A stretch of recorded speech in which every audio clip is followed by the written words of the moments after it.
Thanks very much, Mark. Can you hear my voice at the back there? Great. And thanks very much for the invitation to come and speak at this event, whose purpose is very close indeed to my own heart, so I'm glad to be able to contribute to your reflections. Now, my aim is to speak for no more than 20 minutes, and then I think we have 10 minutes of Q&A, and I note we're starting 12 minutes late, so I want my full 30 minutes. The title of my brief set of reflections is Wishful Thinking or Nettle Grasping? Wishful thinking or nettle grasping? So let me take you back, I think about 10 years ago. I need to confess, as part of the preface to this comment, I supported the invasion of Iraq, and I'm not entirely clear whether I've found a reason not to carry on supporting it.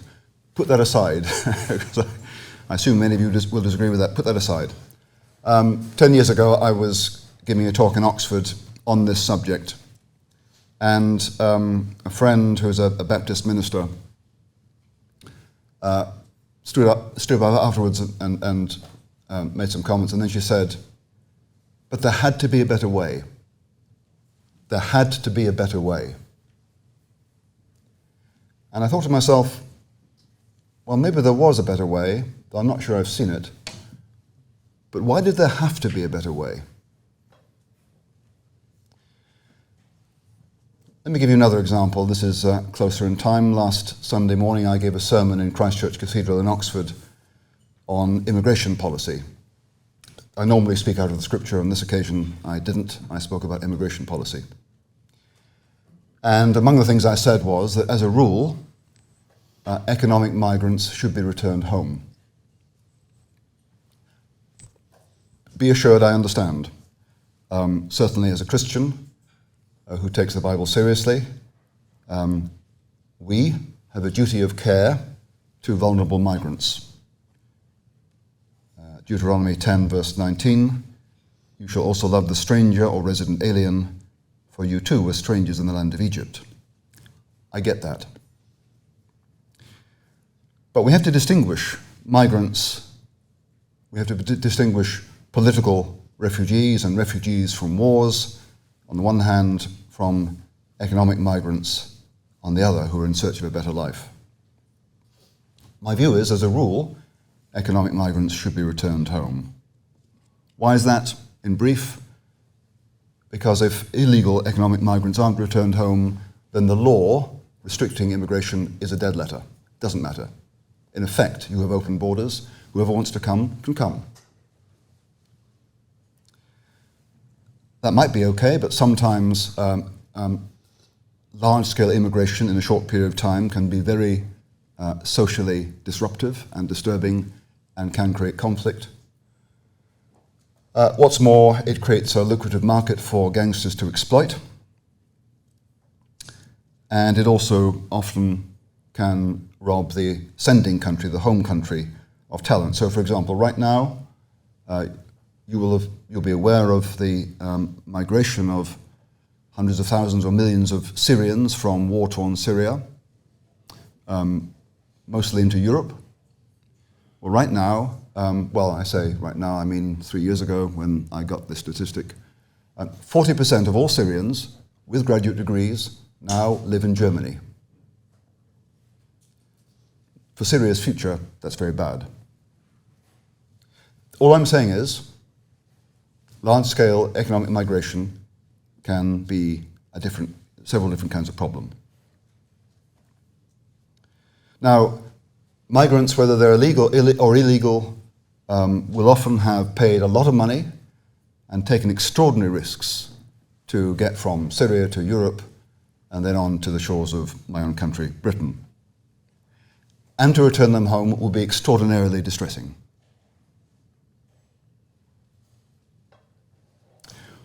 But is there a better way? Does there have to be a better way? I can't see it. Those of us who are not involved in government we can wring our hands and agonize, and agonizing is appropriate.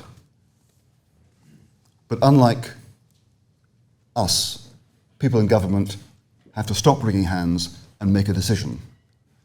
They have to grasp the nettle. And although I've never been in government, I'm an academic, so I'm one of those who has chosen a career path that systematically avoids hard decisions. I get to reflect and spectate, much safer.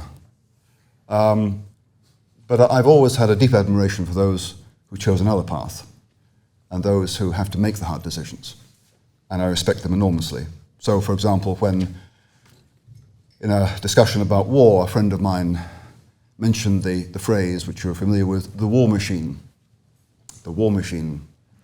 I said, Cian, when you say war machine, I see the faces of friends of mine in the military, in government, who are quite as morally sensitive as you are, probably even more morally conscientious. And they're in the front line, and you're not. So let's stop talking about the war machine, let's talk about real individuals, not very different from us, in positions that you and I are, by choice of profession, nicely safe from. So my main point in this first of 3 points is to say that Christians who really care, Christians whose love is serious, need to stop wringing their hands at a certain point and start grasping nettles. We need to get down and dirty, just as God did in coming down from heaven and taking on human flesh, not counting equality with God a thing to be grasped, to quote the epistle to the Philippians, I think. Taking on human flesh with all its limitations and its tensions and its vulnerabilities in Jesus Christ. So if you want a theological basis for nettle grasping, take the incarnation. I should say that I have prepared a handout for this talk that will give you the text of a couple of quotations I'm going to read out to you. If you want such a thing, Mark will be very kind to give it to you, just let him know. So that's my first point about the moral duty to grasp nettles and on the part of some people, and the moral duty on the part of the rest of us to respect the need to do that, even if we ourselves don't do it. So now on to Christian just war thinking and a very brief tour. Jesus and his disciples came from the wrong side of the tracks. They didn't belong to the class of rulers, they belonged to the class of ruled. They were not part of the elite.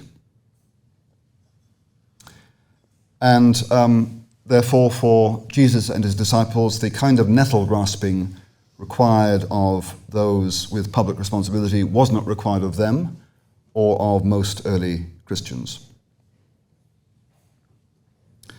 But in the 4th century AD, Christianity became tolerated in the Roman Empire and eventually became the reigning or established religion. And in the early 5th century, the early 400s, we find the famous St. Augustine, Bishop of Hippo in North Africa. In the late Roman Empire, bishops weren't just pastors, they also had a role as judges. So they had a role in civil government too. And I don't know exactly what kind of cases bishops would decide, but they were in the role of judges and had to decide cases and presumably declare sentences. To his credit, Augustine had to be dragged to become a bishop. He did not want to become a bishop, but he was dragged into it. And he was dragged into the business of making hard public decisions, including that of being a judge. And in the year 408, he wrote a letter to someone called Paulinus of Nola, and he wrote this: "On the subject of punishing or refraining from punishment, what am I to say? It is our desire that when we decide whether or not to punish people, In either case, it should contribute wholly to their security. These are indeed deep and obscure matters. What limit ought to be set to punishment with regard to both the nature and extent of guilt, and also the strength of spirit the wrongdoers possess? What ought each one to suffer? What do we do then, when, as often happens, punishing someone will lead to his destruction, but leaving him unpunished will lead to someone else being destroyed? What trembling, what darkness. And here he quotes Psalm 55. Trembling and fear have come upon me, and darkness has covered me. And I said, who will give me wings like a dove? For then I will fly away and be at rest. Now, I first read that passage as an undergraduate student of history in 1976. And it marked the rest of my life, I think, looking back. I still have the essay I wrote where I quoted it. Because what so struck me and what led me to admire Augustine so much was that he did not fly away. He wanted to, but he didn't. I can't tell you how much I admire that. So a little later, about 3 years later, Augustine was in pastoral correspondence with Christian military tribunes who were, as in those days there was no police, there was just the military. The military tribunes were responsible for keeping law and order, sometimes by using lethal force. And in a letter to one of these people called Flavius Marcellinus in the year 411 or 412, Augustine is responding to Marcellinus's question about how can a Christian, in the light of the gospel and of Jesus' injunctions to forgive and Paul's injunction not to retaliate, how can a Christian hold public responsibility?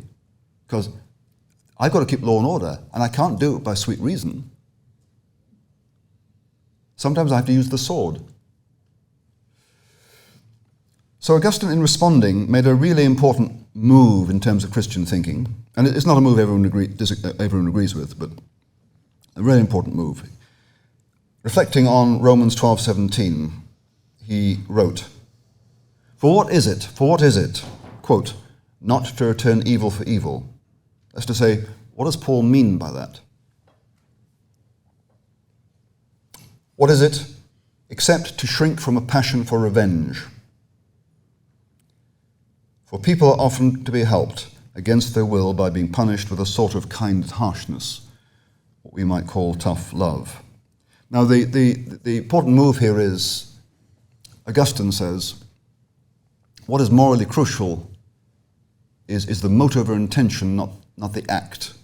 So one can do physical harm, one can even kill. Until we know the motive or the intention, we don't know whether that was right or wrong. So for him, the rule governing the use of physical force, even lethal force, for Christians is doing it out of vengeance is forbidden. But if you're not vindictive, depending on other circumstances, it may be permitted.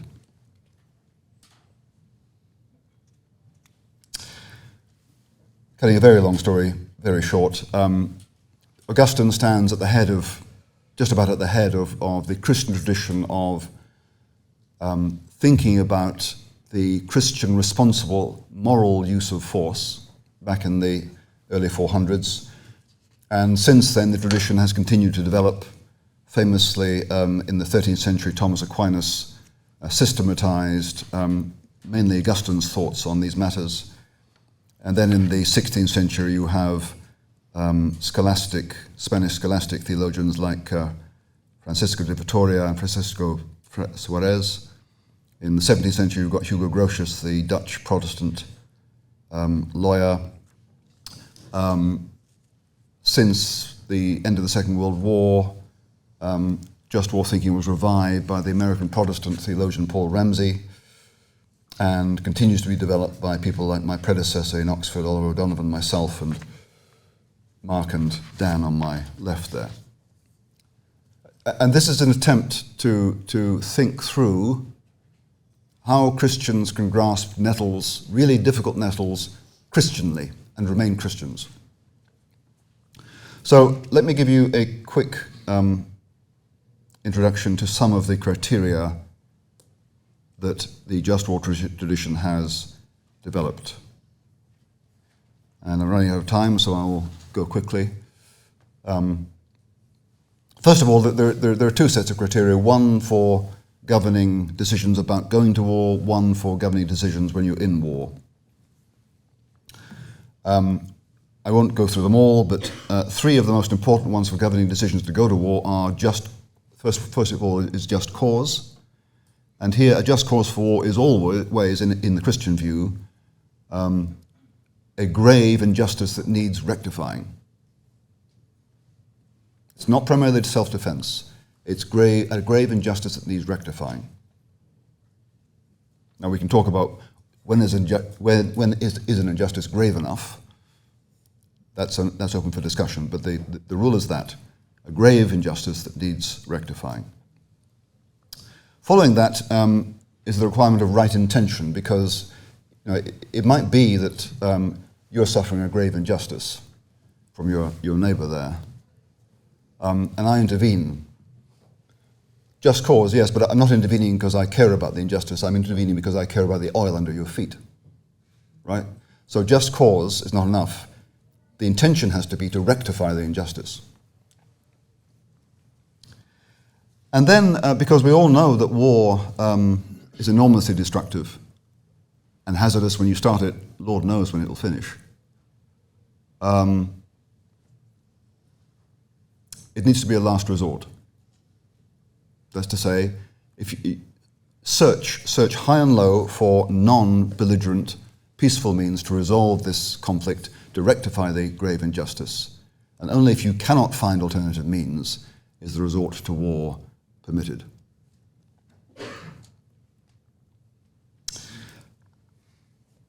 Moving from decisions about going to war to decisions about waging, or at least to criteria governing the waging of war, there are two principles there, two criteria. One is proportionality. That can mean, do you think in the waging of war, in this particular military operation, you're going to achieve more good than evil? Is it worth it? That's one way of understanding proportionality, which I think on the whole is problematic. Another way is to say simply, are the military means you're choosing strictly proportioned or ordered or necessary for the end you're trying to achieve? We can talk more about that later if you want. The other main criterion for governing the waging of war is discrimination. That's to say, you should discriminate between combatants and non-combatants. And you should not intend to kill non-combatants. Because the aim of war is to stop the unjust enemy from fighting. And you do that by addressing what you do to combatants, not non-combatants. That isn't to say, sometimes in intending to stop combatants, you may risk killing non-combatants. But that's a complication we can discuss later. Let me make clear that just war, the concept of a just war is not the concept of a holy war. It is the concept of a war that all things considered is morally justified. All wars, like all human enterprises, including churches, are morally flawed. We're all sinners. And you can be sure under the pressures of war that grave sins will be committed. So, for example, let me assume that most of you, like most of my own countrymen, think that the war against Hitler was the right thing to wage. Okay? Well, in 1941, I guess before Pearl Harbor, President Roosevelt was privately trying to persuade the American people to enter the war along with Britain against Nazi Germany. And there was an incident where a US Navy ship came into contact with a German submarine, and it was sold to the American people as an act of aggression by the Nazis. The evidence is that it was nothing of the sort, and that President Roosevelt knew it. Another thing that President Roosevelt used to try and persuade the American people was a secret map showing Nazi designs on Latin America, which would be a threat, of course, to America. The evidence is that this secret map was composed by the British intelligence and that Roosevelt knew it. So there was a measure of deception in Roosevelt's lobbying the American people to come into the Second World War. Does that mean that America shouldn't have fought? Probably not. Right? So even in spite of that flaw and many others, we might still consider the enterprise to have been justified, all things considered. Now, finally, some thoughts on national interest. I think I'm probably out of time, so I'll make this quite brief. He says push on, okay. Right, so I've said that in Just War thinking, war is justified if it's to rectify a gross injustice, a grave injustice. So in a sense, one way or another, all justified war is about humanitarian intervention. And we've seen, you especially, my own country, to a lesser degree, has been involved in Iraq and Afghanistan. And whatever you think about the rights and wrongs of that, and in both cases there were humanitarian justifications. The fact of the matter is that for US and British intervention to be justified to the American British people, some appeal to national interest had to be made, because it is entirely legitimate for Americans and British people to say, well, it's terrible that grave injustice is happening over there. It would be good if someone would sort it out, but why should our sons and daughters in uniform, or our brothers and sisters, why should they be put in harm's way to sort that problem out there, because we can't do it everywhere? Okay, so and the answer has to come in terms of, well, our national interest is engaged here somewhere. And I want to propose to you that not all national interest is selfish. I'd actually want to argue that not all self-interest is selfish. That we have a duty to pursue legitimate self-interests, and as nations, we have a duty to pursue legitimate national self-interests. As the French political philosopher Yves Simon wrote during the Abyssinia crisis of 1935, what should we think truly about a government that would leave out of its preoccupations the interests of the nation it governs? So I don't think national self-interest need be immoral, and to sustain war, particularly war that is not immediately involved in self-defense, national interest has to be engaged. To end with an example, you may have heard of Edmund Burke, the Irish-born MP who was very supportive of the American colonists during your War of Independence. Shortly afterwards, in the 1790s, he was lobbying for the British government to intervene militarily in Paris because of the terroristic momentum of the revolution in France. And critics said, well, if you want us to intervene in Paris, why shouldn't we intervene against the Barbary Corsairs in North Africa?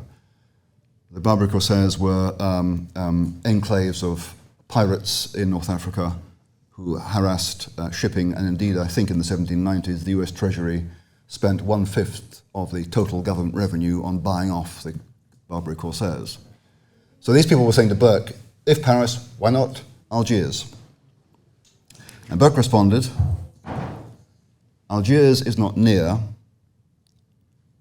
Algiers is not powerful, Algiers is not our neighbor, Algiers is not infectious. When I find Algiers transferred to Calais, I'll tell you what I think. That's to say, whereas revolution in Paris did engage British national interest, North African-based piracy, however regrettable, did not. So I'll leave you there with those thoughts.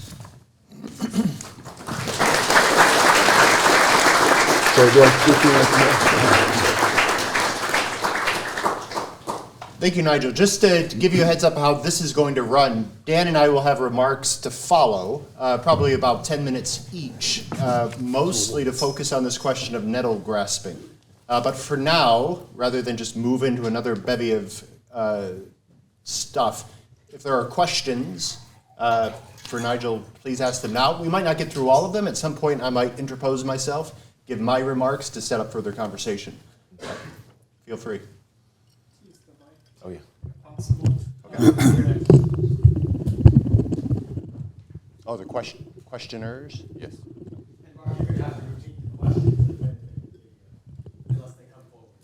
Mike. Nigel, you can repeat it. Please feel free.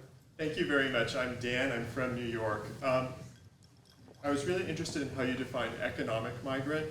And since so much of U.S. history is people who've come for economic reasons, how do you separate between economic migrant and someone in genuine need? And I'm thinking particularly of the Irish potato famine, where there were some economic policies that really caused massive immigration to the U.S. And to the present day, we look at Haiti just to our south, which, based on many circumstances, mostly economic, you have dire need and many immigrants who want to come. That's a good point. So you're right. You, on the one hand, you have political asylum seekers, you have people fleeing civil war or failed states. So those cases of dire need, it seems to me one has to help as best one can. I mean, there are different ways of helping them, of course. So, for example, the European Union and Britain spends a lot of money trying to stabilize states in Africa and along the shores of the Mediterranean. But I suppose on the one hand you've got people in dire need, you've got other people who are just desperate for a better life. And I grant you it's not easy to distinguish between them.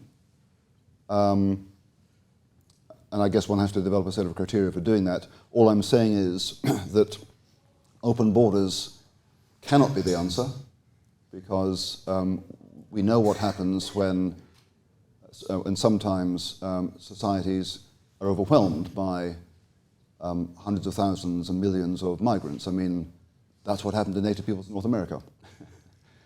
So open borders can be a problem. But I guess one has to judge from case to case, and different nations at different times are capable of absorbing more or less, and are therefore capable of being more or less generous.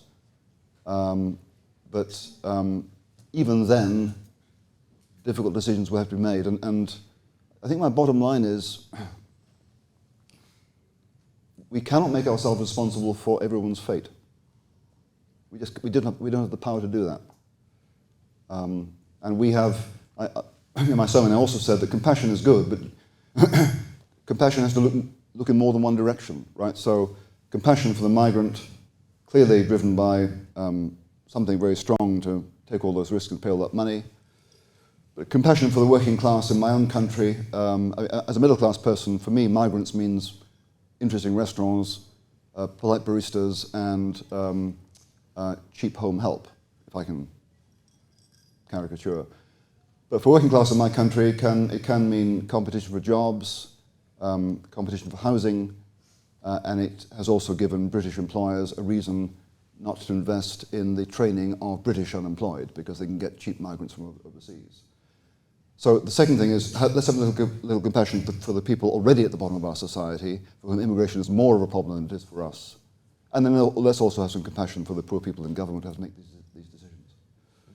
But I take your point. The distinction between kinds of migrant needs a lot of thinking, and probably in different situations one can be more or less generous. Thank you, Professor. I'm Christopher from the Southern Baptist Theological Seminary, and you gave a very interesting intellectual history of the just war tradition, and I noticed that many of the figures you named do you or think just war incidentally finds its could also best be in an home intellectual in history of the that natural system of law ethics? tradition and ethics. So I was wondering, to what extent do you think the natural law and just war run together, and do you think just war finds its best home in that system of ethics? Okay. Well, since Thomas Aquinas, and in the Catholic tradition and the Roman Catholic tradition, yes, they do run together historically. Yes, historically. Of course, St. Augustine doesn't talk in terms of natural law much at all. But then, having said that, there have been Protestant just warriors, Grotius most famously, and then Paul Ramsey and Oliver Donovan, who don't really think in terms of natural law much. So no, I don't think the two traditions of thinking are conceptually sort of wedded. Whether just war theory has an easier home or a happier home or more natural home in natural law thinking, I don't know. I mean, Joe Capizzi could probably comment on that, and probably will in due course.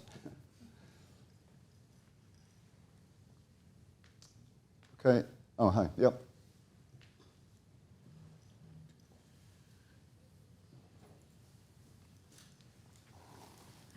Ellie Bohr from Messiah University, and I was just wondering, in what you've described about the just war tradition and what I've read about it, the rules that are laid out about what makes a just war, I've always just been curious, those can easily be applied to other countries, or perhaps we say our enemies. They can use those same reasons to validate wars against us. So what makes it different from our side? And is there somewhat of a sense of Christian just war theory that God is somehow ordaining our version of war and our reasons for going to war? Thank you.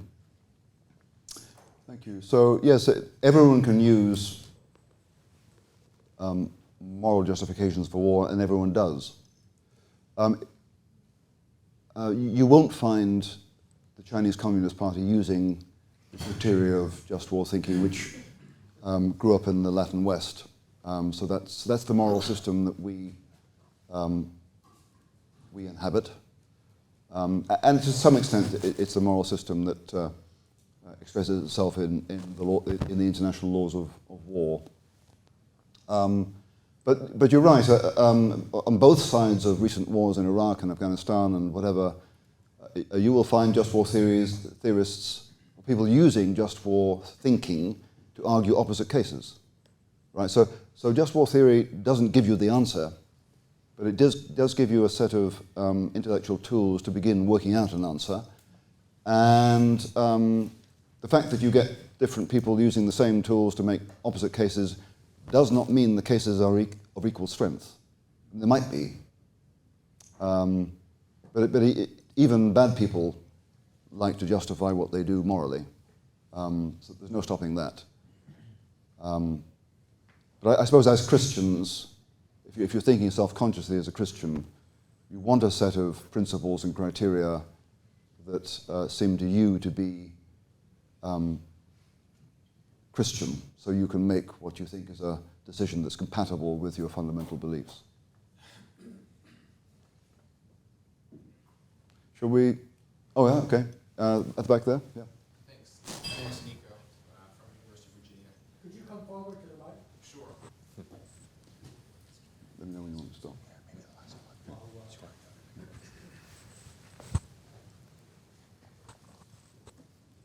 Thanks so much for your talk. My question is, what would you say to someone who said, or who asked, why should we as Christians even get involved in policymaking or statecraft when there are so many messy choices involved in that, such as deporting migrants or, killing civilians in conflict? Why shouldn't we just live peaceful and quiet lives and not even join that sphere? Yeah, okay. Did you all hear that question at the back? I don't think this was Okay, so the question was really, why should Christians get involved in the messy and morally hazardous business of government? Why can't we just live peaceful lives? My answer to that is twofold. First of all, since we do live in a world of sin, you will only get to live your peaceful life in an ordered society, and to be ordered, other people's propensities to do you wrong have to be curbed. And insofar as it seems that not everyone can be persuaded by sweet reason not to do you wrong, force will have to be used. So in other words, you get to live your peaceful life because other people are having to use force. And then the question, this is my second point, the question arises as to, if they have to get their hands messy, why don't you, would be my second point. I think there are different political views. I mean, some people think that if there were more Christian communities that forswore violence, that the world, that would infect the world and the world would become more peaceful. I don't think that's the case myself. Sure. Yeah. Thank you. Thank you. So fantastic. That is an excellent transition to what I want to do. You can hear me in the back, I assume? Thumbs up? All right. I'm going to act sort of as a bridge between this conversation that was started about grasping nettles and what Dan Strand is going to bring to us as sort of a solution to some of the hazards of grasping nettles. So even among those who advocate in the Christian community the grasping of nettles, there are different ways of viewing this. One of those different ways comes out of Reinhold Niebuhr, and I'm not going to say much about him because Colin Dueck, who I don't know if he's here yet, will be speaking about him later. But what I want to say right now is, first of all, we owe a debt of gratitude to Reinhold Niebuhr. If he didn't exist, we wouldn't be here. Why? Because we started Providence Magazine in part out of the inspiration of Reinhold Niebuhr and sort of a part of his brand of what has been called Christian realism.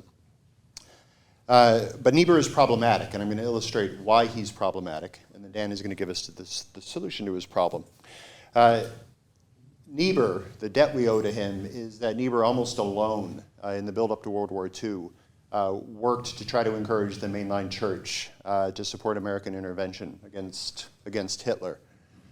When the Japanese Zeros dropped out of the skies over Pearl Harbor, he wrote an essay called Our Responsibility in 1942. And there he basically said, finally, now we have probably been provoked out of our obsession with self-interest and will now be more willing to enlarge the scope and to be concerned about the interests of the wider world community.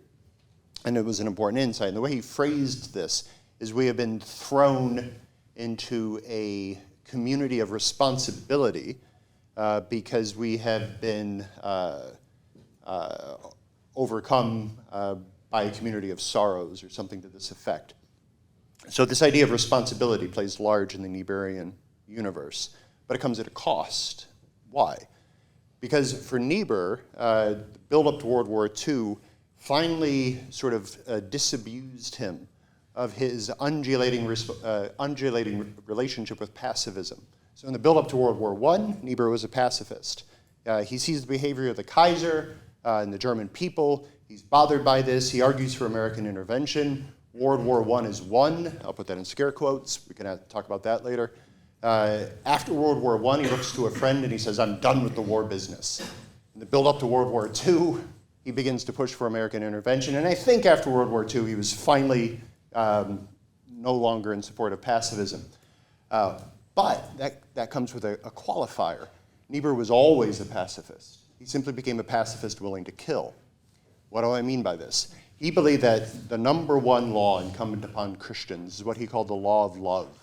And love wasn't simply nonviolence. Love was non-resistance to evil. And we could have a fascinating conversation about all the different things that Niebuhr thought was categorized under this idea of non-resistance. Coercion, bad feeling, all sorts of things. Non-resistance to evil is the rule. The problem with this is there's a competing rule or competing law, and that's for responsibility. Niebuhr recognizes that there are times where Christians have to grasp nettles, or as he put it, dirty their hands in order to help the world avoid calamity, absolutely catastrophic calamities. So there's this competing law of love, which says non-resistance. If you pursue that, you're not going to get any responsibility because you're going to be too busy trying to be loving.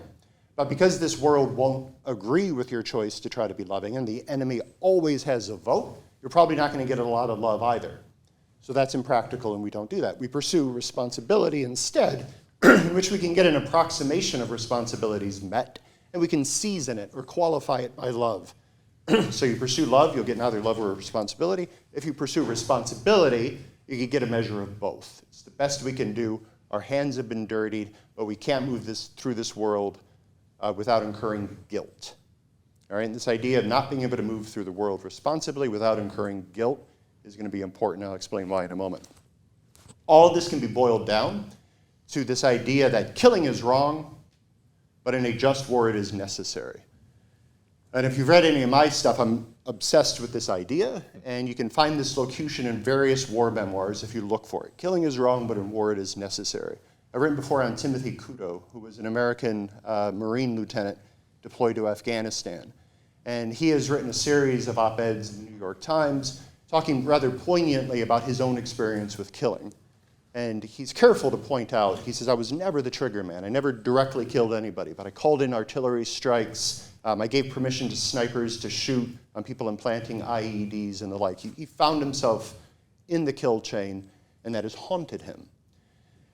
A caveat, well, what he says is this, before we get to the caveat. He says, warfighters enter into war growing up as good Americans, knowing that the rule is thou shalt not kill. But we enter into military service where very quickly we recognize that the metric for success is killing. And he said, and to be able to move from the one to the other is, is a kind of catastrophic or an incomprehensible transition, right? And it comes at a cost, and the cost is recalibrating your moral compass, and so that he no longer believes he was the good person he thought he was before he went to war. The caveat is this: Timothy Kudo has a sort of a bad kill in his history.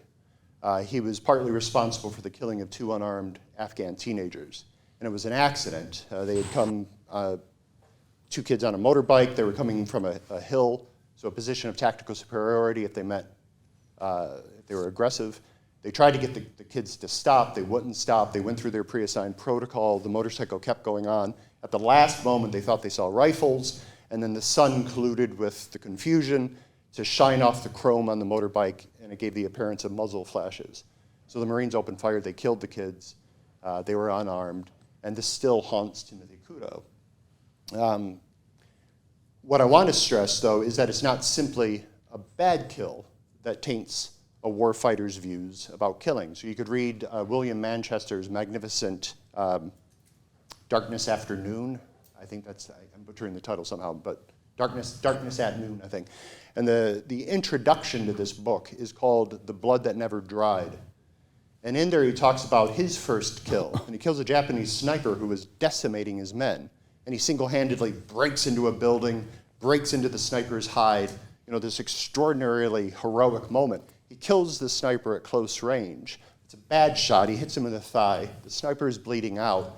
And he's face-to-face with this man's, sort of dying humanity. And he crumples to the ground, and William Manchester describes, as he's dying, he's gasping for breath, he's twitching, he's farting, and he just describes the sheer tragic humanity of this moment, and fairly intimate moment. And then Manchester turns to himself, and he says, and I realized I was blubbering, I was twitching, I vomit over myself, I urinated my khakis, right? And this is his response to killing, and in some ways, the rest of the memoir is him seeking absolution. And any of us who have worked, I think, to any degree, most especially Chaplain Mallard, who spoke to us yesterday, knows that very often people who redeploy out of a war zone are looking, they want to talk, they want to confess the things they've done. They're looking for absolution and forgiveness, and there are occasions where both absolution and forgiveness are appropriate. But one thing that I have come to insist is also appropriate is that there are many times where these guys don't need forgiveness. They need vindication. You forgive somebody who has done something wrong and repented. You vindicate somebody who has been found clear of any wrongdoing whatsoever. And there is a place within Christian intelligence that says killing comes in different kinds. And it's not just Christian intelligence, it's common law and common sense. Some kinds of killing you never do. We call it murder. It's the end of that conversation. Other kinds of killing are accidental, this killing of these Afghan teenagers. There may be varying degrees of culpability, maybe you should have been more careful, etc., but it's essentially morally neutral. There's another kind of killing, the just war tradition argues, that is morally permitted and maybe, and we could talk about it, even morally obligatory. So there's all of that. Now, what I don't want to do is to shrug all this away and say killing should be an easy enterprise. You know, good Christian boys and increasingly good Christian women should be able to go into the combat zone and kill, you know, a lawful enemy with impunity. I don't want to suggest that. And I so don't want to suggest that I wrote a whole book about not suggesting that.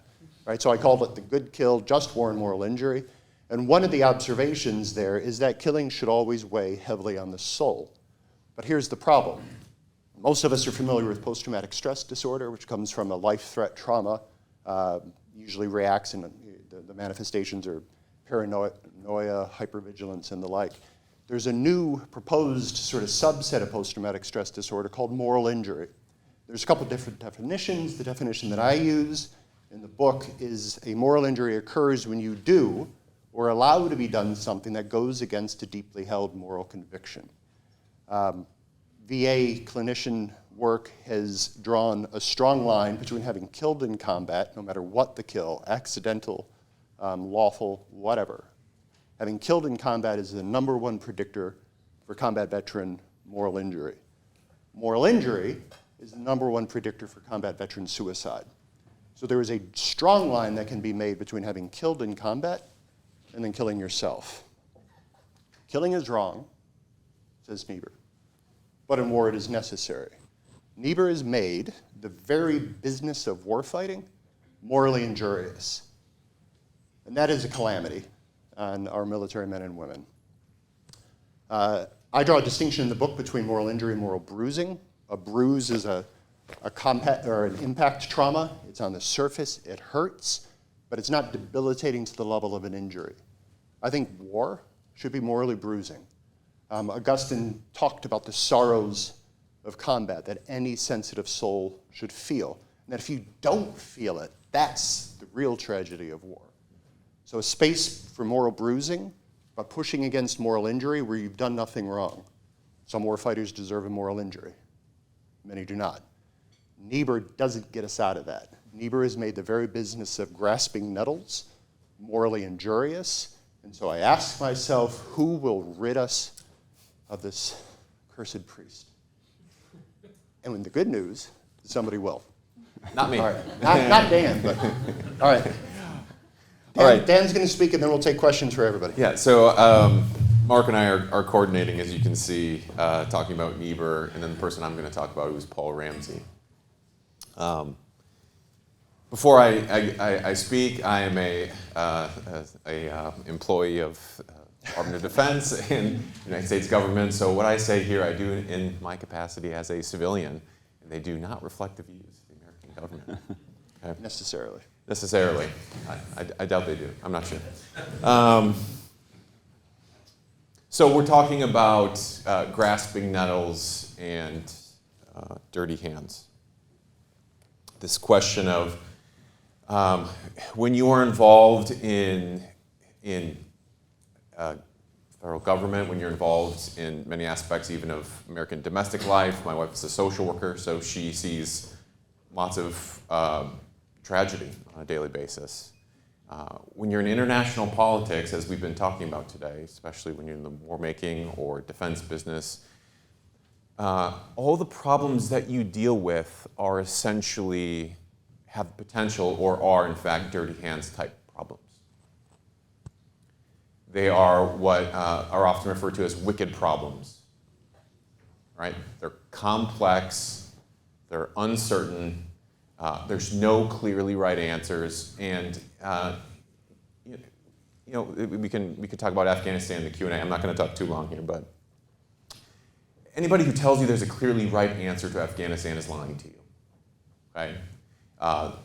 There are maybe better, and that's what the vigorous discussion that people are having publicly, and it's a good discussion to have. But all of those positions require a level of tragedy, right? People are going to die. Violence is going to continue, regardless of whether the United States stayed or left. So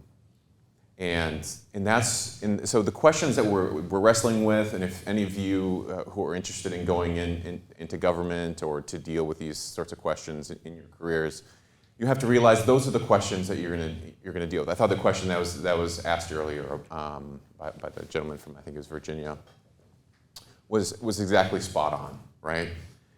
If you want clear, clean, nice, sort of simple answers, which today I think in a lot of our political discourse, people sort of imagine that those things exist. International politics is not for you, okay? Defense is not for you, because that's just not reality. And I think that's the point that we're all making here, right? Christian realism, which kind of the spirit of Christian realism, I think Eric did a great job, but I think every speaker here is carrying forth this kind of, has these sets of convictions, is that the world is a rough and messy place, and that is what you have to start with, the way the world actually is. And then you can deal with it. And what I think Ramsey offers, Paul Ramsey, and I'll kind of segue now to talking about Paul Ramsey. Ramsey was a contemporary somewhat of Niebuhr's. He was younger at the time. He started teaching at the University of, or Princeton University in the early 1950s. He was a Christian realist. He was friends with Niebuhr. Different sort of personality. Many people have not heard of Paul Ramsey. I mean, Niebuhr was a public figure. He was interviewed on NBC. People wanted to know what Reinhold Niebuhr thought about various issues. So he was publicly he was on the cover of Time magazine. Okay, so he was all over the place. Paul Ramsey was not.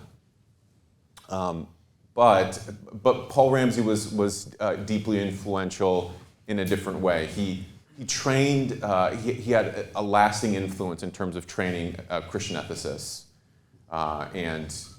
As was mentioned, I don't want to say single-handedly, because obviously people thought about just war prior to Ramsey, but he really was the person who revived the tradition. It was primarily the purview of the Catholic Church, and in a Protestant country, that probably didn't count as much.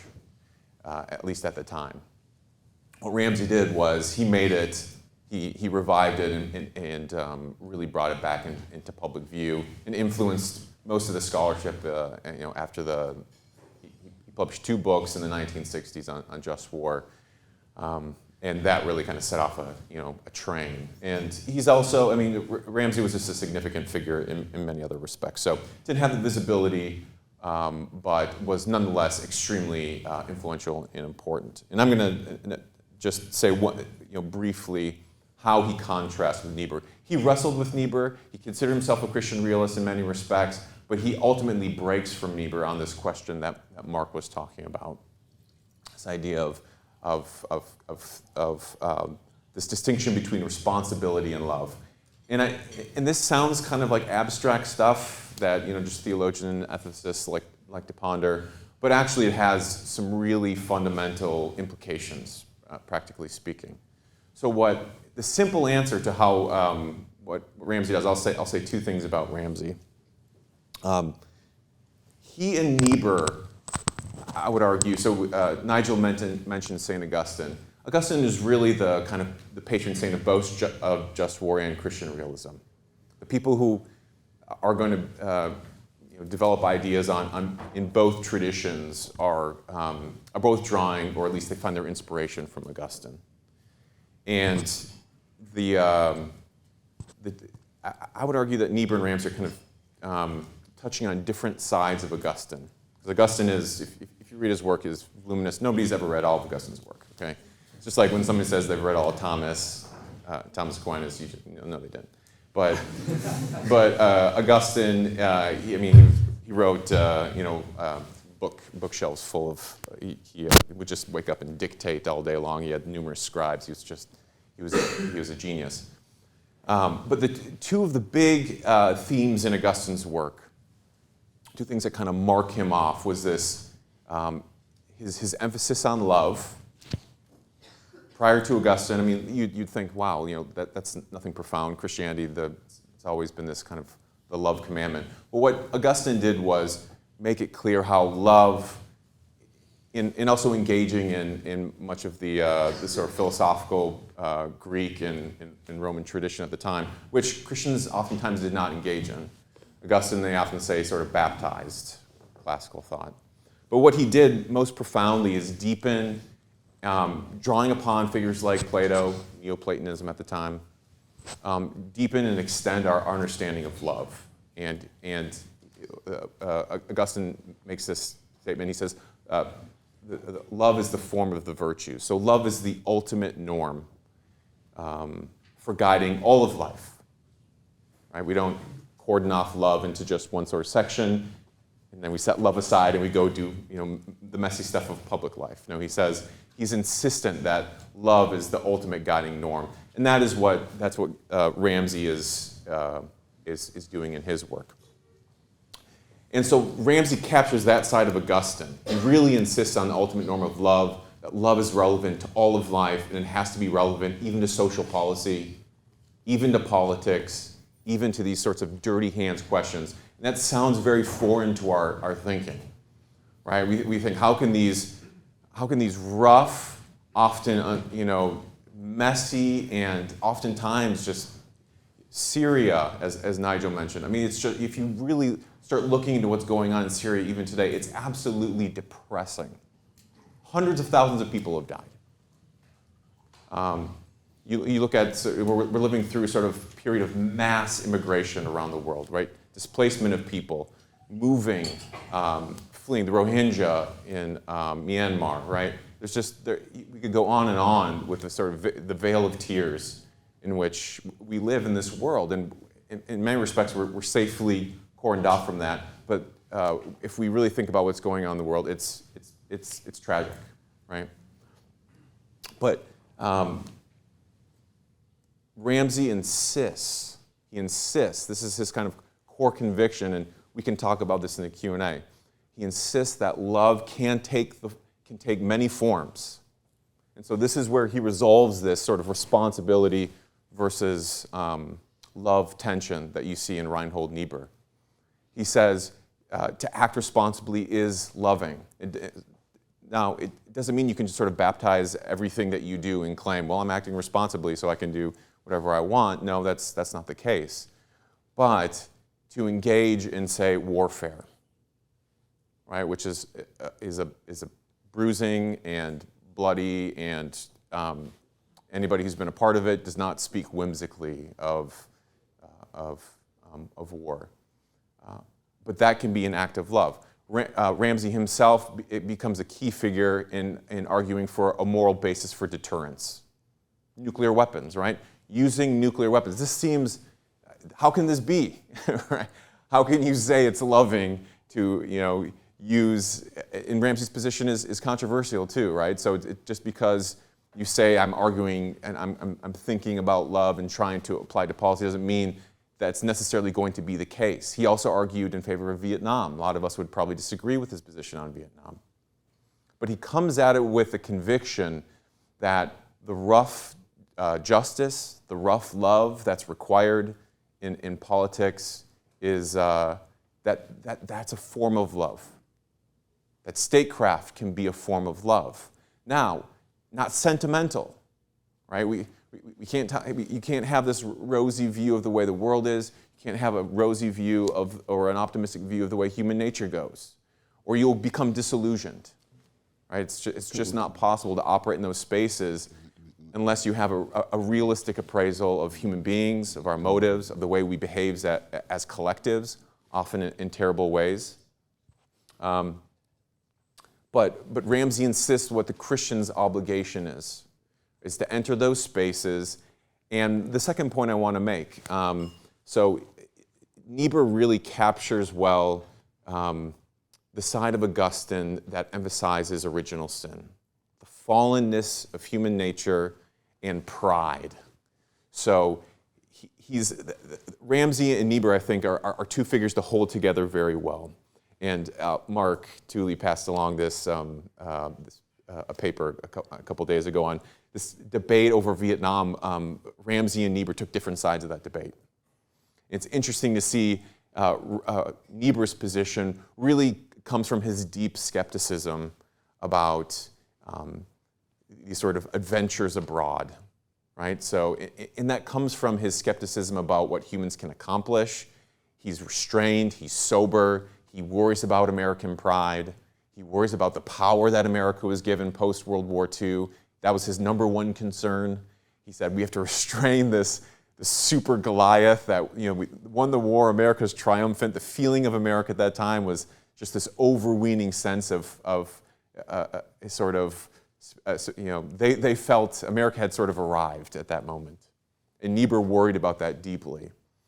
So you can see that sort of healthy tension there between someone like Ramsey, who wants to insist on love, intends to perhaps justify things that, in the name of love, that may need more sobriety, more restraint, that someone like Niebuhr cautions against. But lastly, the last point I'll make about Ramsey is he demonstrates the complexity and the challenge of getting at these thorny problems that you face in international politics. If you read his book, The Just War Tradition, which is considered to be his classic, it is a struggle, okay? Anybody who's looking for like an easy read, you will, after the opening few chapters, your eyes will begin to glaze over. The point I want to make about Ramsey's kind of depth is that he was a wrestler. And what I mean by that is he had this phrase, the knobbly height of reality. For him, reality was complex, complicated, hard to get at. But the job of the Christian policymaker, politician, whatever sort of venue you find yourself in public life, is to wrestle and to struggle and to appreciate the complexity of it and have the time and patience to sort of work through it and describe patiently and find out all the different dimensions that are going on. It's only after that wrestling that you can arrive at a conclusion, bringing alongside this notion of love. You can't just say love is this policy here simply. You have to wrestle with that complexity. So with that, we're going to open up to questions. Yeah.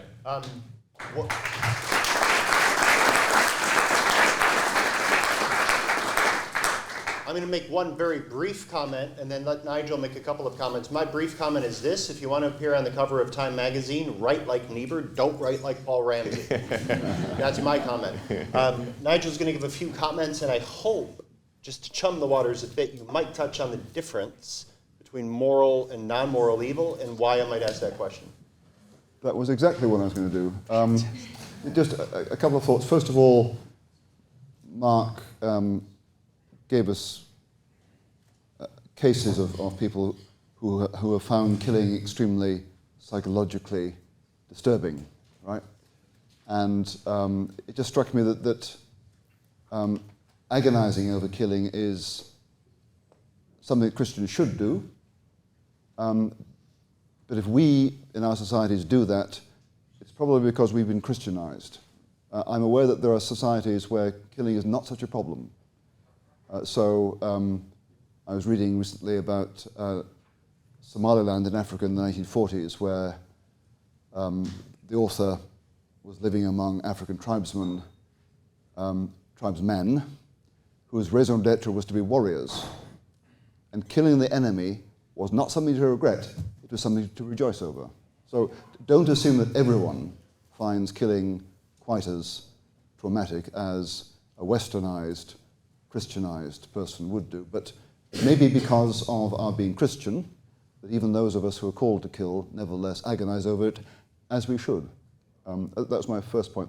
Second is directly the second point was just to remind you that we're going down deep into just war stuff because it's an illustration of Christian wrestling with a general problem of nettle grasping. There are other nettles to be grasped over immigration, over all sorts of policy, but war is obviously one of the most difficult and sharpest, stingiest of nettles. So my third and final point is this. The general issue has to do with, there are some times, not infrequent, when if we want to achieve good or do good, we cannot avoid doing harm. You might say, if you want to do good, you can't avoid doing evil. And if you're a Lutheran, you'll say, you can't do right without doing wrong. I'm not a Lutheran, I find that confusing. I go with Joe Capese's church, even though I'm not a Catholic. I prefer to talk about pursuing the good, though even though I have to do non-moral evil. Evil here means damage. So I cannot save you without killing you.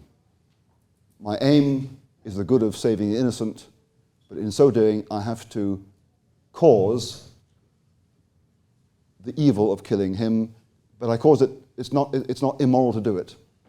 My act is right, it's morally right, but I have to cause non-moral evil, or if you like, damage. That's the dilemma I think we are grappling with in general.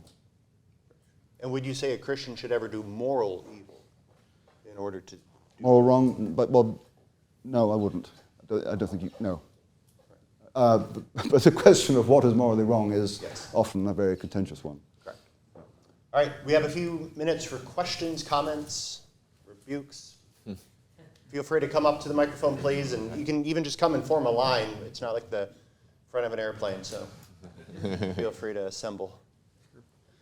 My name is Ethan from Wheaton College. I think, I forget your name in the middle, but you said the metric for success is killing. Could you explain that a little more? The metric for success is killing in war? All right, I don't know if that was two questions. My name is Marc LiVecche. The second question, my metric for success, just for clarification, if this is necessary, is not killing. Timothy Kudo talking about the paradox, and I don't know that he knows it's Niebuhrian. I suspect he doesn't. But there's a Niebuhrian paradox. Killing is wrong, but in war it is necessary, right? Responsibility is right, or love is right, but responsibility is required, so paradoxes. For Timothy Kudo, all I wanted to say is that he believes that the moral rule incumbent upon human beings is thou shalt not kill, making no distinction between killing and murder. But the confusing piece for him is that when he goes into combat, he realizes that in order to bring this war to a successful conclusion, I probably have to kill my enemy. And that for him was morally disequilibrating, right? It knocked his crutch out. He couldn't understand how I'm supposed to do what is wrong, and for that to be somehow okay.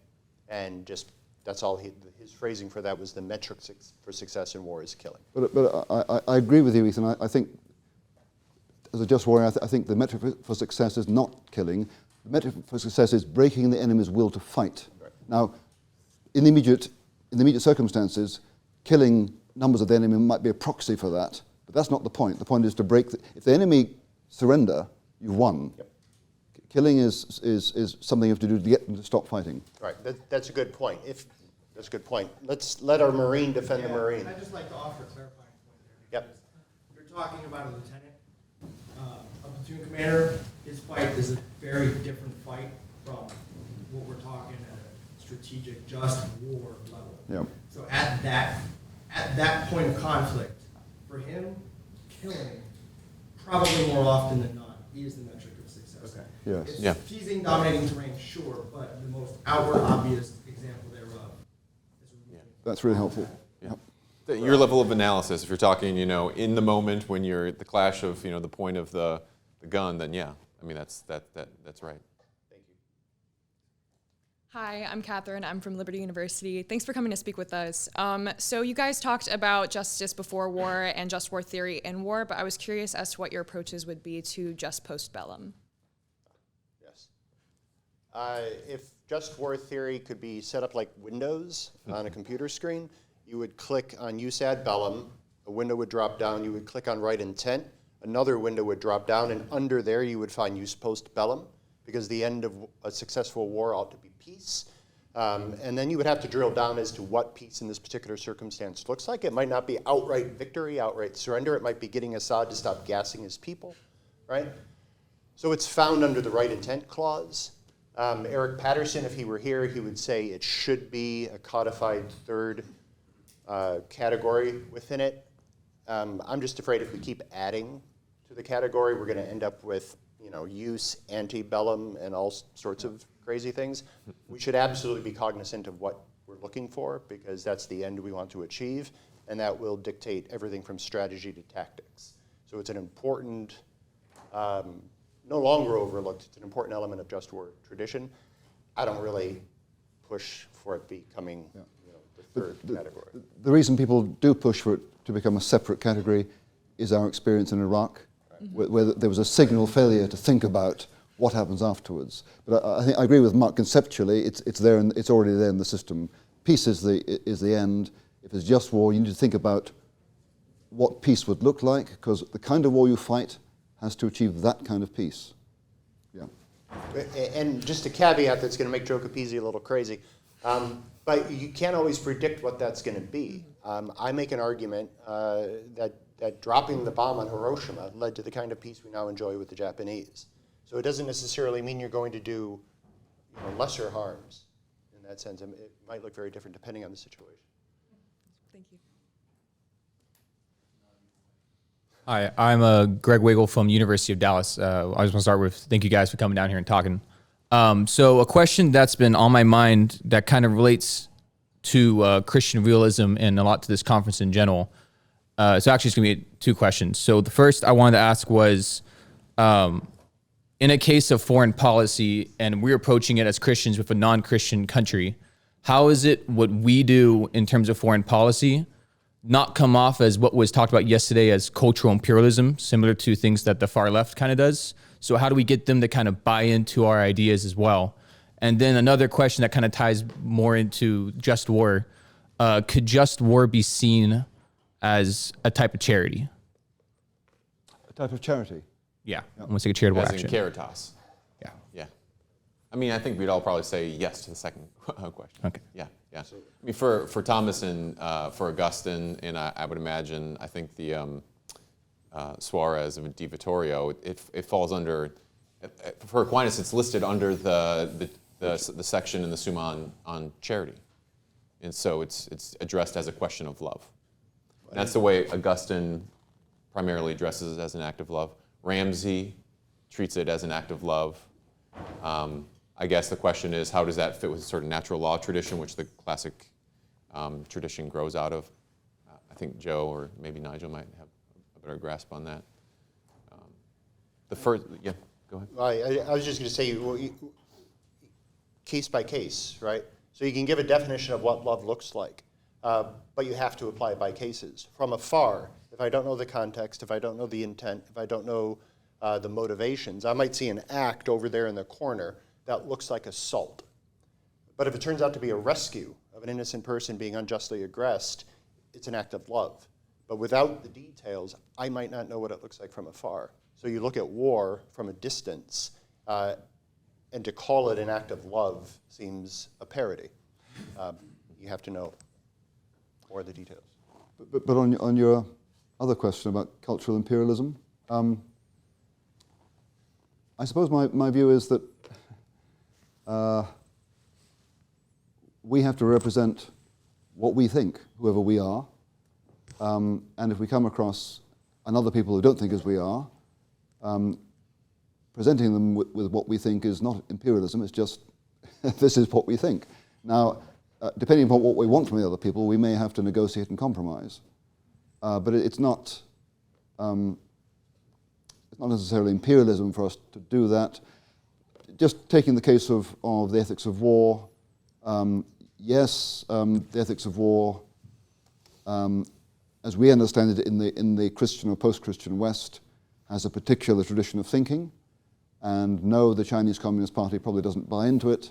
But if you were to persuade the Chinese Communist Party representative to sit down and look at ancient or medieval Confucian thinking about war, you'd actually find a lot of similar stuff. So you could find common ground that way without being imperialist. Mm-hmm. Thank you.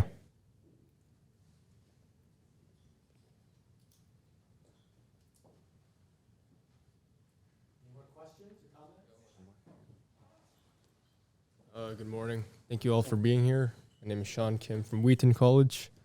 So my question would be, what should the Christian response be if, for instance, the nation went to war and we perceive it to be as unjust? What should our response be? Should it be to submit to the authorities, or I don't know, like let go of that nettle? Like, what should our response be if that is the case? So you're saying you as a citizen are confronted with the fact that your nation is engaged in an unjust war? Yes, as a citizen, and maybe Christians already in the government Sure. and in statecraft, what should their response be if we do go down that direction? There's no doubt Christians are responsible to God through their conscience, and if you really become convinced this war is wrong, of course you have the democratic right to protest. If you're in government or the military, you may resign under certain circumstances. But having said that,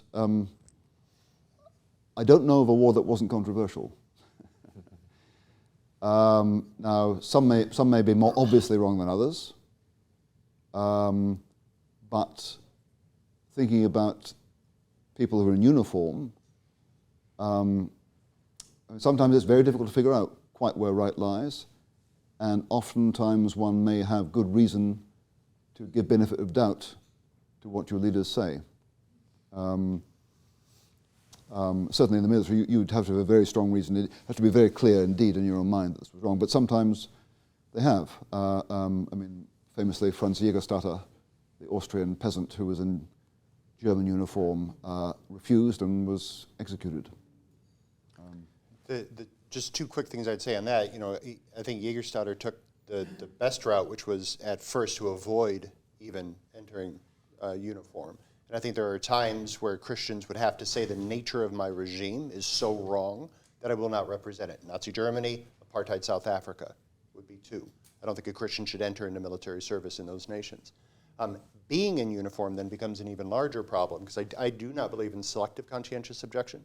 I think that would make a hash out of many goods that we have to be able to rely on. I do believe in conscientious objection. If your principles say no war, period, you shouldn't have to fight. But selective conscientious objection would be a very different thing, mostly because very few people within uniform have anything like omniscience or access to the detailed information to be able to make a good choice. So in the military at the moment, no state can depend on a military where its members might simply decide on private conscience just not to fight. That would be chaotic. But presumably the practice would be if you're called to fight a war you don't believe in, you fight it and resign afterwards. Is that I don't know what practice is. We got the chaplain giving us a thumbs up. Okay. So Okay. That's the practice. Okay. I think, the only thing I would add is that Ramsey makes this point, and I think it's very applicable for today. He says, when it comes to politics, the church is a theoretician. And what he means is Christians, theologians often, clergy often make pronouncements, and often those pronouncements are based on limited understanding of the situation, intelligence.